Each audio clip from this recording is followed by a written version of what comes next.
Sebelum kita ke Iron Beam, laser canggih dan terowongan di bawah bumi Gaza sepanjang 500 km, kita mengucapkan selamat atas karya luar biasa lembaga yang katanya penegak reformasi, di mana kita saat ini disuguhkan pelajaran yang sangat menyenangkan. Kita sangat senang dengan logika MK di dalam mengambil keputusan untuk keluarganya. Logika MK adalah anak kecil tidak boleh menonton film 17 tahun ke atas kecuali dia pernah melakukan adegan 17 tahun ke atas. Sangat jenius idenya. Sehingga anak di bawah 17 tahun sekarang bisa menonton dan melakukan adegan bebas. Selamat buat MK. Sekali lagi, Anda jenius. Kita lanjut diskusi kita tentang pertahanan udara. Karena pertahanan dari serangan rudal, misil, dan roket untuk sebuah wilayah itu penting. Misalnya IKN.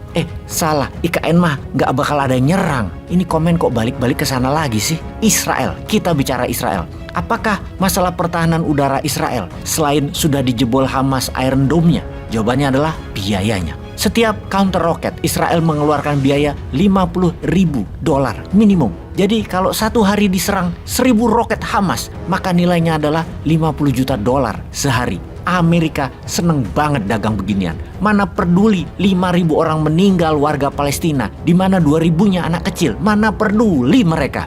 Lalu Israel menemukan solusi lain yang murah dan sangat efektif untuk memblokade, mengintercept serangan roket itu. Namanya Iron Beam, anti-missile laser system. Jadi apa itu Iron Beam dan bagaimana cara kerjanya? Sebuah alat penembak laser yang sangat panas keluar dari senjata seperti kamera film yang bisa memancarkan sinar laser bertegangan tinggi, dapat menembakkan dengan jarak hingga 5 km. Kelebihannya lagi, kekuatan laser tersebut adalah 100 kW atau sama dengan 1,5 kilo dinamit TNT per menitnya atau 24 gram dinamit per detiknya. Dapat dengan tepat menarget koin dalam jarak 5 km.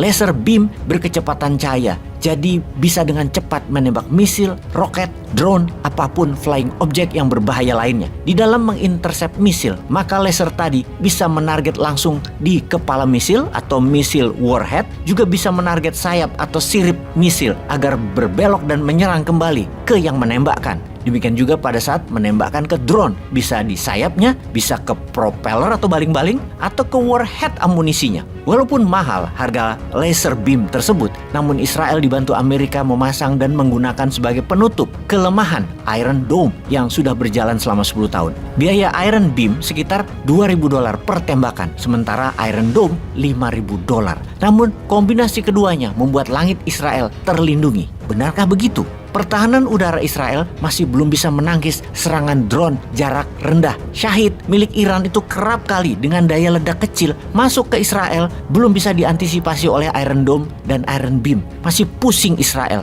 Bayangkan kalau drone Syahid kecil-kecil masuk barengan dengan terbang rendah, jumlahnya puluhan ribu. Kayaknya Israel ambruk juga. Jadi kita lanjut. Sekarang kita ke pertahanan bawah tanah Hamas atau Hamas Tunnel System. Sistem tunnel Hamas sangat menakutkan bagi lawan perangnya karena diketahui panjangnya hampir 500 km. Sebuah mahakarya engineering yang sangat hebat. Apa gunanya tunnel terowongan bawah tanah tersebut? Kalau Israel menahan dari serangan udara menggunakan Iron Dome dan Iron Beam, maka Hamas memakai yang lebih murah dan lebih handal, pakai perut bumi. Ada beberapa manfaat dari tunnel Hamas tersebut. Yang pertama adalah mendukung perang militer atau kinetic military operation. Kemudian untuk menghindari blokade dengan bisa tetap mengirim makanan, senjata, dan orang keluar masuk Gaza. Dan yang tak kalah penting adalah untuk keuntungan perang psikologi. Karena dari tunnel keluar masuk, serangan bisa dari mana saja yang tidak diketahui musuh pada saat perang kota dan perang darat. Sebenarnya tunnel ini strategi perang kuno. Dalam sejarah Gaza, tunnel sudah dipergunakan sejak perang tahun 300-an sebelum Masehi. Zaman perang Alexander the Great,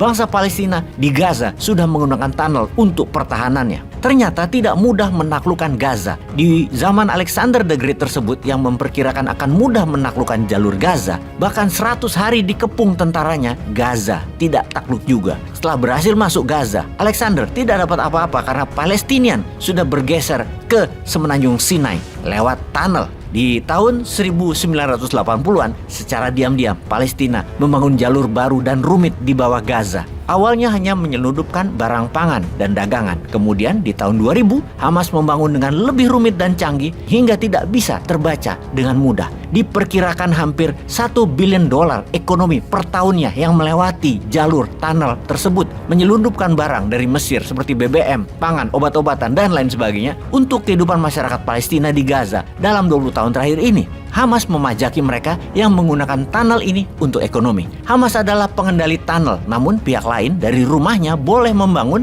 dan mengkoneksikan dengan tunnel manapun selama melaporkan dan membayar pajak tunnel ke Hamas. Itulah mengapa rumit sekali tunnel di bawah Gaza, karena memang dibuat selama 17 tahun Israel yang memblokade dan mengendalikan wilayah Gaza, membuat masyarakat Palestina harus survive. Mereka menggali menggunakan alat tangan seadanya. Ribuan orang setiap hari diperkirakan masih mengerjakan jalur-jalur yang menambah rumitnya peta tunnel tersebut. Namun tidak bagi warga Gaza. Inilah urat nadi kehidupan mereka. Bahkan Hamas dalam 5 tahun sejak tahun 2012 membangun tunnel ke Israel. Belasan jumlahnya yang disebut offensive tunnel atau terowongan serang. Masing-masing masuk mencapai 300 meter ke wilayah Israel. Dimana kalau dilihat biaya konstruksinya bisa mencapai $300 juta karena memerlukan lebih dari 25.000 blok semen. Bagi yang ingin membayangkan berapa panjang 500 km itu adalah sama dengan setengah subway di New York atau sama dengan subway-nya di Singapura. Inilah strategi survival sebuah bangsa yang militan di bawah tekanan tetap kuat. Sahabat, siapapun Anda, yuk bantu sesama kita. Sungguh, kamu tidak perlu menjadi muslim untuk berdiri bersama Palestina. Cukup kamu jadi manusia. Peace.